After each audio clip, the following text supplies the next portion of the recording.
নমস্কার। শুভ বিবাহের আজকের পর্বের রিভিউ নিয়ে বাংলা সিরিয়াল সমাচার তোমাদের সামনে চলে এসেছে।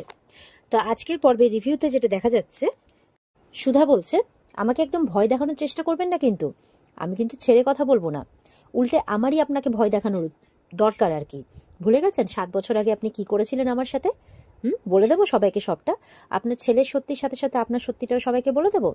তখন সেই বলছে, সেই লোক আর কি, রণজয়ের বাবা বলে দেবে। বলে দাও, কোনো অসুবিধে নেই। প্রমাণ করতে পারবে তো? কে বিশ্বাস করবে তোমার কথায়? তার কারণ সেই সময় একমাত্র সাক্ষী তো ছিল তোমার এক্স হাজব্যান্ড সার্থক। আমার তো মনে হয় না সে তোমার ফরে কথা বলবে। তাহলে কোথা থেকে আনবে প্রমাণ? বলছে অ্যাটেম্প টু মার্ডার। জানো তো এর শাস্তি কি? ব্যাঙ্গালোরে পুলিশ তোমাকে খুঁজে বেড়াচ্ছে। একবার যদি পুলিশ তোমাকে খুঁজে পায় তাহলে কিন্তু গড়াদের ওপারে করে দেবে। কি করবে তখন? আর ওই দেখো, তোমার স্বামী, তোমার শ্বশুরবাড়ির লোক সব কিন্তু আমাদের দিকে এক দৃষ্টে চেয়ে আছে যে আমাদের মধ্যে এমন কি কথা হচ্ছে। খুব উৎসুক তারা। তো এবার তুমি কি করবে সুধাময়ী? সুধা কিন্তু আর সহ্য করতে পারছে না তার এরকম অসভ্যতামি আর অসভ্যের মতো কথাবার্তা। সুধা ডিরেক্টলি একবারে তার কলার ধরে নিয়েছে।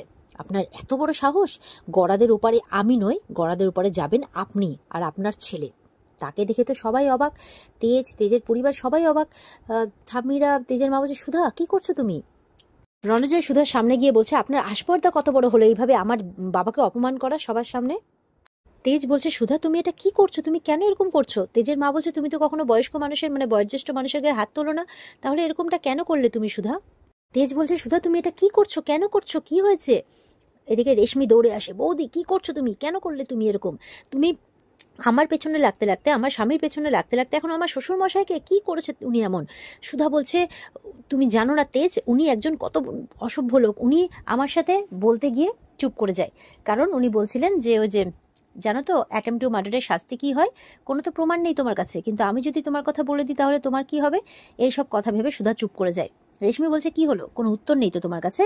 আর মেচকা তো চরম রেগে গেছে যে এই মহিলার জবে থেকে আমাদের বাড়িতে বিয়ে হয়ে এসছে তবে থেকে সবকিছু শেষ করে দিয়েছে। জানো তো রণজয়, আমাদের বাড়ির আরেক মেয়ে ডলি, ওর বাড়িতে বিয়ে দেওয়া হয়েছিল। মেয়ের শরীর স্বাস্থ্য একটু ভালো ছিল, তো ওই নিয়ে কথা শোনাতে শোনাতে মেয়েটাকে শেষে মেরেই ফেললো। তখন ঠাম্মি বলছে মেজো খোকা তুমি চুপ করো। বলে আমি চুপ করবো না, তুমি তোমার বাড়ির বউকে সামলাও। কিন্তু তেজকে বলছে তুই তোর বউয়ের লাগাম ধর, আমি কিন্তু ছেড়ে কথা বলবো না এই বেলাতে। আমার মেয়ের শ্বশুর বাড়িতে এসে এরকম হুজ্জুতি বানা করা হচ্ছে, আমার মেয়ের মান সম্মান নিয়ে আমি কিন্তু ছেড়ে কথা বলবো না। তেজ বলছে সুধা তুমি এটা কেন করতে গেলে? এবার রণজয় বলছে রেশমি এবার তোমাকে বেছে নিতে হবে, তুমি তোমার বাবার বাড়ির সঙ্গে যাবে না আমাদের সঙ্গে থাকবে। রেশমি অবশ্যই তাদের শ্বশুর বাড়িকেই চুজ করছে। তখন বলছে, সুধা বলছে আমরা কিছুতেই আমাদের বাড়ির মেয়েকে এই বাড়িতে রেখে যাব না, ও আমাদের সাথে যাবে, চলো রেশমি।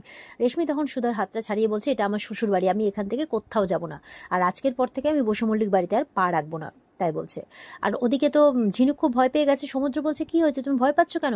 বলছে এক্ষুনি এখানে কেউ একটা ছিল, সমুদ্র কেউ একজন ছিল, আমি দেখেছি তাকে, কিন্তু কে ছিল? তখন সমুদ্র বলছে আমি ছাড়া কে থাকবে, আর কারেন্ট নেই, মনে হয় ফিউজটা মার খেয়েছে, চলো গিয়ে দেখে আসি। এই বলে দুজনে গিয়ে দেখতে যায়। এদিকে সমুদ্র কিন্তু করছে, ফিউজ ঠিক করছে, আর দেখছে সমুদ্র পুরো ভিজে আছে, তাই ঝিনুক মুছিয়ে দিচ্ছে। সমুদ্র বলছে আগে আমি এটাই করে দিই, ঠিক করে নি। ঝিনুক বলছে তুমি রিসেপশন থেকে চলে এলে কেন বলো তো? বলছে আমি রিসেপশনে যাইনি, দাদা বৌদিকে পৌঁছে দিয়ে চলে এসেছি। তুমি ভাবলে কি করে তোমাকে আমি একা রেখে চলে যাব ওখানে থেকে যাব? ঝিনুক বলছে সত্যি তুমি আমাকে এতটা ভালোবাসো? সমুদ্র চুপ করে আছে।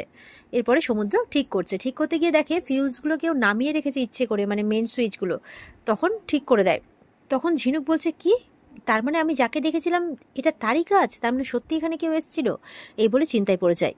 তেজ বলছে সুধা রেশমির মাথা গরম আছে, ছাড়ো এখন এসব কথা ছাড়ো। তখন বলছে না আমি রেশমিকে কিছুতেই এখানে এই অবস্থায় ছেড়ে যেতে পারবো না।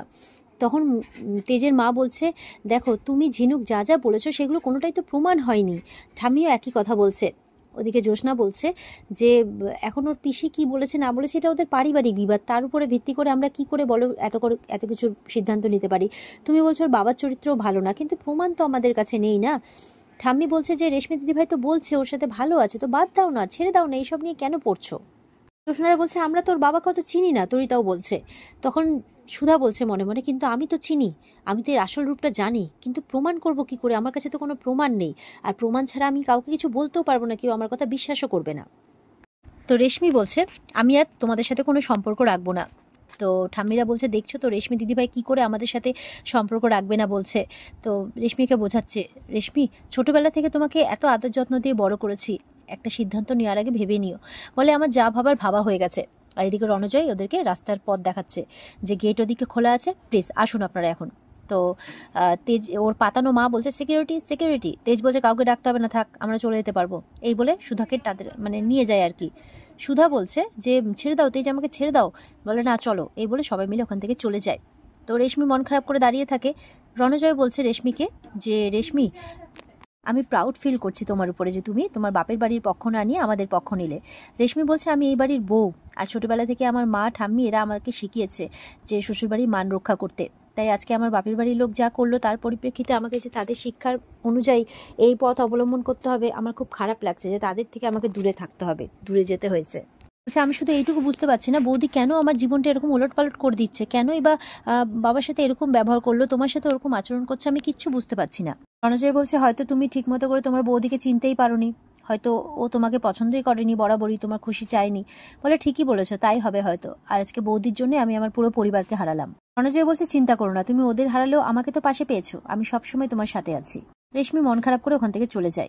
রণজয় তার বাবা খুব হাসছে, বলছে 7 বছর পর আজকে সুধাকে আমরা বাগে পেয়েছি। এই 7 বছর পর আমি যে কষ্ট করেছি, রণজয় বলছে সত্যি বাবা তুমি আমি যে কষ্ট করেছি না তার বদলা আমরা নেব একদম সুধাময়ীর কাছ থেকে। সে এতদিনে তাকে জালে জড়াতে পেরেছি। এদিকে সমুদ্র এখনো ভিজা কাপড় ছাড়েনি, তাই বলছে এ কি তুমি এখনো পাঞ্জাবিটা চেঞ্জ করোনি? ভিজে আছে তো, ঠান্ডা লেগে যাবে, দাঁড়াও আমি গেঞ্জি এনে দিচ্ছি। এই বলে ড্রেস এনে দেয়। সমুদ্র তখন পাঞ্জাবিটা চেঞ্জ করে, আর ঝিনুক তো তাকিয়ে আছে সমুদ্রের দিকে, এরপরে বলছে বসো, দিয়ে গেঞ্জিটা পরিয়ে দিচ্ছে। দেখছে টাইট হয়ে গেছে, মানে মাথা দিয়ে ঢুকছে না। ঝিনুক তো খুব হাসছে। এরপর কোনো ক্রমে গেঞ্জিটা পরালে চুলটা ওলট পালট হয়ে আছে, সেটা দেখেও ঝিনুক খুব হাসছে। বলে এ কি চুল তো ওলট পালট হয়ে আছে, দাঁড়াও একটু দাঁড়াও। ততক্ষণে গরম দুধ এনে দেয়, বলে এটা খেয়ে নাও তাহলে শরীরটা ঠিক হয়ে যাবে।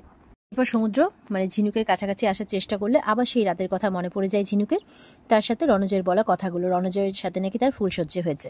তো এইসব কথা শুনে সে আবার দূরে সরে যায়। সমুদ্র বলছে কি ব্যাপার বলো তো, তুমি কি আমাকে মন থেকে এখনো মেনে নিতে পারোনি? তাহলে আমি কাছে আসলে তুমি এরকম কেন করো? বলে বিশ্বাস করো সমুদ্র, আমি তোমাকেই ভালোবাসি, খুব ভালোবেসেছি, কিন্তু কি বলতো হয়তো তুমি ভুল বুঝছো যে সেই দিন রাতের ঘটনাতে আমি হয়তো এরকম করছি, কিন্তু বিশ্বাস করো সেই দিনেরটা না ঘটনাটা আমার কাছে ট্রমা হয়ে গেছে আমার। তো আমি কি করে থেকে বেরোবো বুঝতে পারছি না। আর আমার চোখের সামনে সে শাস্তি পেল না, উপরন্তু রেশমিকে বিয়ে করে নিল, এই ব্যাপারগুলো কিন্তু আমি একদম সহ্য করতে পারছি না। তুমি আমাকে বোঝার চেষ্টা করো। বলছে আচ্ছা সমুদ্র তুমি কোন দিক দিয়ে ঢুকলে? সদর দরজা তো আমি নিজে হাতে লাগিয়েছি। বলে আমি যখন ঢুকলাম তখন তো সদর দরজা খোলা ছিল। বলে এটা কি করে সম্ভব? তার মানে কেউ নিশ্চয়ই আমার উপরে নজর রাখছে। এদিকে সবাই বাড়িতে ফিরে মানে জ্যোৎস্না বলছে কি করে রেশমি এটা করতে পারলো, আমাদের সাথে সম্পর্ক সব করে দিল, ছিন্ন করে দিল। মেজকা বলছে কি করবে আর, এসব তো সুধার জন্য হয়েছে। ও কি হালকা রকের গুন্ডা নাকি, না আমাদের বাড়ির বউ কোনটা, আমি তো সেটাই বুঝে উঠতে পারি না। এইভাবে রণজয়ের বাবার কলার ধরে নিল, কি করে করতে পারো এই জিনিসটা, এভাবে বলছে। আর উপর থেকে ঝিনুক সবটা শুনছে, মনে মনে ভাবছে দিদি এমনটা কেন করলো, আমাকে দিদির কাছ থেকে এটা জানতেই হবে। এই বলে দিদির কাছে যায়।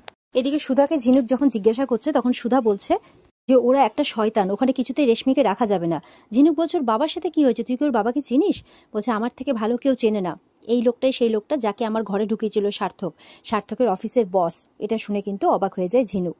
সুধা বলছে যে একদিন না একদিন জানতেই পারবে রেশমি, কিন্তু তখন অনেকটা দেরি হয়ে যাবে। আজকে ওর ফুলসজ্জা, আমাকে কিছু একটা করতেই হবে, এগুলো ভেবে কিন্তু খুব চিন্তা করছে সুধা। আর এখানে আজকের পর্ব শেষ হয়ে যায়। তো এই ছিল আজকের পর্বের রিভিউ। কেমন লাগলো কমেন্টে জানিও, আর আমাদের সাথে জুড়তে চ্যানেলকে সাবস্ক্রাইব অবশ্যই করো। দেখা হচ্ছে তোমাদের সাথে আগামীকালকে। সবাই খুব ভালো থাকবে। আজকের মতো এই পর্যন্তই। পর্বের বিস্তারিত দেখতে অবশ্যই স্টার জলসার পর্দায় চোখ রেখো। টাটা।